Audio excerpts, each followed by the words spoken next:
Financial markets పై పట్టు సాధించాలనుకునే వాళ్ళు Revanth conduct చేసే వెబినార్ కోసం ఈ నెంబర్ కి కాల్ చేయండి. నమస్తే మాధవి రెడ్డి గారు. నమస్తే అండి. మాధవి రెడ్డి గారు, welcome to market weekend outlook. ఒక్కసారి శుక్రవారం నవంబర్ 1వ తారీఖు ఈవినింగ్ జరిగినటువంటి ముహూర్త ట్రేడింగ్ సెషన్ ఒకసారి మాట్లాడుకుందాం. మార్కెట్ ఎక్కడ క్లోజ్ అయింది అనేది.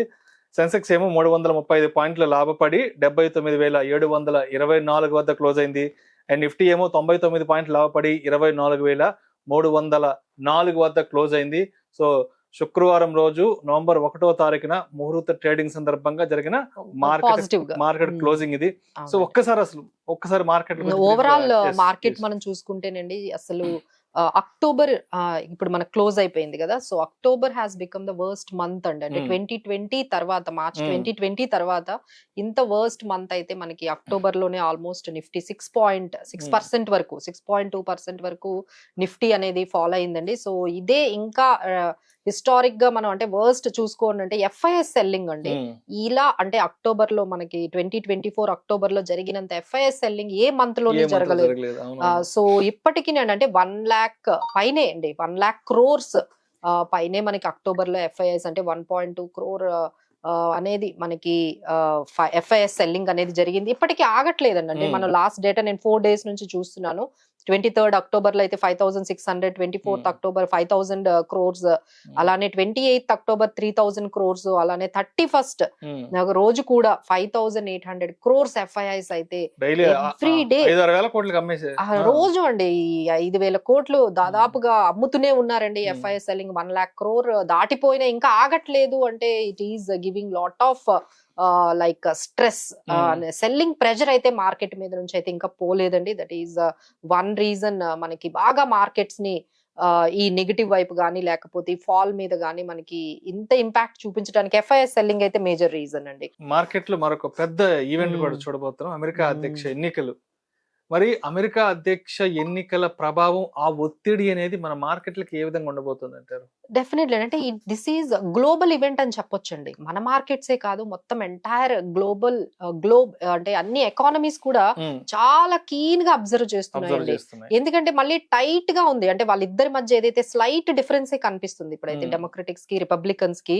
పెద్ద ఎవరు గెలుస్తారో కూడా తెలియట్లేదు, అంత చాలా టఫ్ గా ఎలక్షన్స్ అవుతున్నాయండి. So every one is keenly observing. ఎందుకంటే US has one of the largest economy కాబట్టి అక్కడ జరుగుతున్న ప్రతిదీ మనకి ఇంపాక్ట్ అవుతుందండి ఇండియన్ మార్కెట్స్ మీద, మన ఇండియన్ ఎకానమీ మీద.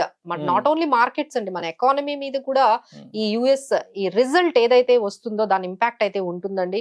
ఎందుకంటే ఇప్పుడు బైడెన్ వచ్చిన తర్వాత మన మార్కెట్స్ చాలా వరకు పెరిగాయి. ఎందుకంటే వాళ్ళంతా కూడా కొంచెం స్టిమ్యులస్ ప్యాకేజెస్ ఇవ్వడం కానీ, ఎకానమీలో ఇలా దాన్ని ముందుకు తీసుకెళ్లడం కానీ, ఈ ఎప్పుడైతే ఈ డెమోక్రటిక్స్ వచ్చారో కొంచెం వాళ్ళు ఎట్లా ఉంటుందంటే అమెరికా ఫస్ట్ అనే కాన్సెప్ట్ తో వస్తారు. ముందు అమెరికా ఫస్ట్, ఈక్వేషన్స్ ఎక్కువ ఉంటాయి, ట్రేడ్ రెస్ట్రిక్షన్స్ స్టార్ట్ అవుతాయి.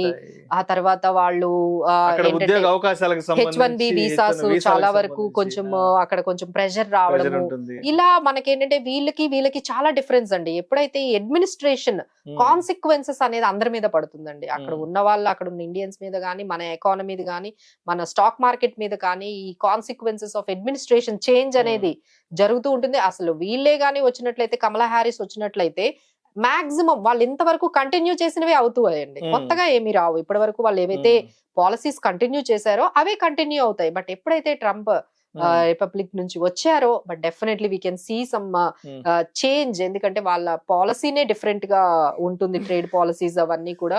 సో అన్ని రకాలుగా అంటే ఎఫ్డిఐస్ ఫ్లోస్ మనకి మాక్సిమం యుఎస్ నుంచి వస్తున్నాయి కాబట్టి, సో ఎఫ్డిఐ ఫ్లో ఎలా ఉంటుంది, డిఫెన్స్, ఫార్మా, తర్వాత జాబ్స్, ఎడ్యుకేషన్, అన్ని రకాలుగా మనము యుఎస్ ఎకానమీ అంటే అక్కడ జరిగే వాళ్ళ పాలసీస్ మీద మన ఇంపాక్ట్ అయితే చాలా ఉండబోతుంది. So everyone is keenly observing. Definitely ఏంటంటే షార్ట్ జర్క్స్ అయితే మార్కెట్ కి మేబీ రావచ్చు, but it is not long term వచ్చేటప్పటికి మార్కెట్స్ అన్ని కూడా ఇలాంటివన్నీ కూడా స్టెబిలైజ్ అయిపోతాయి. బట్ ఈ షార్ట్ టర్మ్ లో వచ్చే జర్క్స్ కి అయితే మాత్రం మనం ప్రిపేర్డ్ గా ఉండాలండి. అక్కడ ఎలాంటి ప్రభుత్వం వచ్చినా, ఎలాంటి ప్రెసిడెంట్ వచ్చినా సరే మన మార్కెట్స్ అయితే కొంచెం ఇంపాక్ట్ అయితే అవుతాయి. సో దాంతో పాటు మన దగ్గర కూడా ఈ FIIs selling, US presidential elections uncertainty, దీంతో పాటు మన Q2 మ్యూటెడ్ రిజల్ట్స్ కూడా ఉన్నాయండి. మన కార్పొరేట్ రిజల్ట్స్ కూడా అంత పాజిటివ్ గా ఏమీ అనిపించట్లేదు. అంటే ఏంటంటే ఎక్కువ గ్రోత్ కనిపించట్లేదు, మ్యూటెడ్ గా ఉన్నాయండి చాలా వరకు. మాక్సిమం వచ్చిన రిజల్ట్స్ అన్ని కూడా మ్యూటెడ్ గా ఉన్నాయి. బట్ కొన్ని స్టాక్స్ అయితే మనం చెప్పుకోవచ్చు అండి. సో ఎవరైనా ఈ టైంలో కూడా కొన్ని స్టాక్స్ ఏమైనా మంచి రిజల్ట్స్ వచ్చినవి కొన్ని ఇన్వెస్ట్ చేసుకోవాలనుకుంటే Indian hotels, Jyothy labs, coal India, persistent systems, Asian paints, KPIT technology, NCC, BEML, SBI, Reliance, తర్వాత మనకి Tata motors, ICICI Lombard, CDSL, NTPC, KIMS hospitals, Senco gold, ఇలాంటి కొన్ని స్టాక్స్ ఇప్పటికీ కొంచెం మంచి ప్రైజెస్ లో అవైలబుల్ గా ఉన్నాయండి విత్ గుడ్ బ్యాకప్. సో ఇలాంటివి కావాలి అనుకుంటే వాళ్ళు ఎంట్రీ తీసుకోవచ్చు. But need to be very very careful with this Q2 muted results కానీ, యుఎస్ అన్సర్టనిటీస్ కానీ. సో మనకి సపోర్ట్ లెవెల్స్ అయితే ఆల్మోస్ట్ 24,400 దగ్గర బాగా స్ట్రగుల్ అవుతుందండి మార్కెట్, 24,400 దగ్గర. సో నెక్స్ట్ మనకి 24,250, తర్వాత 24,000 is being a very good support. అది కూడా బ్రేక్ చేస్తే మనకి 23,800. బట్ మనకి రెసిస్టెన్స్ లెవెల్స్ అయితే 24,600 ఆ లెవెల్లో అయితే రెసిస్టెన్స్ ఉన్నాయి. సో మార్కెట్ అయితే ఇలా క్లోజ్ గా కొంచెం అబ్జర్వ్ చేయాలంటే there are many things are happening in market. Next November అంతా కూడా మార్కెట్ కి అయితే చాలా చాలా ఇన్ఫర్మేషన్ బేస్డ్ వాల్టిలిటీ అయితే తప్పకుండా ఉంటుందండి. అండ్ మాధవి రెడ్డి గారు, మొన్న అక్టోబర్ 29వ తారీఖున ఒక చిన్న పెన్నీ స్టాక్ దలాల్ స్ట్రీట్ ని షేక్ చేసింది. మొన్నటి జూన్ వరకు కూడా ₹3.53 ఉన్న ఆ స్టాక్ ఒక్కసారిగా మొన్న అక్టోబర్ 29వ తారీఖున ఆల్మోస్ట్ ఒక 2,36,000 వచ్చేసింది. అదే ఎల్సిడ్ ఇన్వెస్ట్మెంట్స్. ఏం జరిగింది అసలు ఆ స్టాక్ ఇంత భారీగా పెరగడానికి, ఎంత పెద్ద ఎత్తున పుంజుకోవడానికి? సో అసలు వాళ్ళ బిజినెస్ ఇన్వెస్ట్మెంట్ పోర్ట్ఫోలియో బిజినెస్ అండి వాళ్ళు. అంటే వాళ్ళకి వచ్చే రెగ్యులర్ ఇన్కమ్ అంతా ఏంటంటే ఇంట్రెస్ట్లు, వాళ్ళు ఎక్కడైతే ఇన్వెస్ట్ చేశారో వాటి మీద వచ్చే dividends, this is the major income. అదేంటంటే ఎక్కువగా రిఫ్లెక్ట్ అవ్వలేదు స్టాక్ లో, అంటే ఫేర్ ప్రైస్ లోని వీళ్ళకి వచ్చే ఇవన్నీ కూడా తీసుకోలేదు. ఒక్కసారిగా ఎప్పుడైతే వాల్యూషన్ చేశారో, సో రియలిస్ట్ ఎప్పుడైతే జరిగిందో ఒకసారి వాల్యూషన్ చేయగానే ఆ ప్రైస్ అనేది మనకి కనిపించిందండి. సో ఇది జస్ట్ 4 months లోనే జరగడం అందరినీ ఆశ్చర్యపరిచింది. అసలు 4 months బిఫోర్ ఇలా ఉంది, ఇప్పుడేమో 4 months తర్వాత ఆల్మోస్ట్ 7 lakh% రిటర్న్ అనేది అసలు రకరకాలుగా మనకి మార్కెట్ లో కనిపిస్తుందండి. ₹1,00,000 పెడితే ఈ పాటికి 700 కోట్లు అవ్వచ్చు, 600 కోట్లు అవ్వచ్చు ఇలాంటి. బట్ మార్కెట్స్ లో ఇవన్నీ కూడా అవైలబుల్, ఎక్కువగా ప్రమోటర్స్ దగ్గర ఈ షేర్స్ అన్ని ఉన్నాయి. సో దీస్ ఆర్ ఆల్ అంటే ఇప్పటి వరకు one of the costliest stock అంటే ఎంఆర్ఎఫ్ అని చెప్పుకునే వాళ్ళ దాన్ని బీట్ చేసేసింది. ప్రస్తుతానికి ఇప్పుడు 1,22,000 అవునండి, ఇప్పుడు దాన్ని బీట్ చేసేసింది. So this is news is happening అండి. ఇలాంటివన్నీ కొంచెం అంటే సడన్ గా ఇది జరుగుతూ ఉంది. అంటే ఒకసారి డీలిస్ట్ అయింది, మళ్ళీ కూడా ఇది రీలిస్ట్ అయింది. దాని ఫేర్ వాల్యూ కనుక్కునేటప్పుడు ఇది మనకి బయటకు వచ్చింది. But this is it's stock market, anything can happen అన్నట్టుగా ఇది ఇలాంటివన్నీ జరుగుతున్నాయి. సో నెక్స్ట్ ఈవెంట్ మనం చూసుకుంటే నెక్స్ట్ వీక్ లో మనకి ఐపీఓస్ ఉన్నాయండి.